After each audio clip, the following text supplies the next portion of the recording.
How to make someone a moderator on Discord. So first things first is, of course, open up your Discord application or client and make sure that you're logged into your account.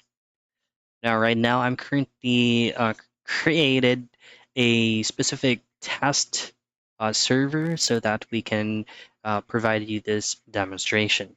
Click this arrow pointing down, usually located at the right side on the name of your current role or server.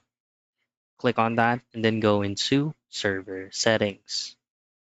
Now from here under people, you should be able to see roles and then just simply click on that again and then go into create role. From here, rename the role name into mod or moderator. And then if you scroll down a bit, you can customize the role color.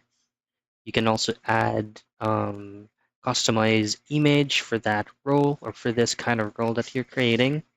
And then if you scroll down again, this is going to be the specific functions in which what that specific person that you're giving out a role will give access to the server.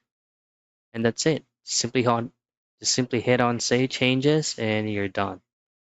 And that is how you make someone a moderator in Discord.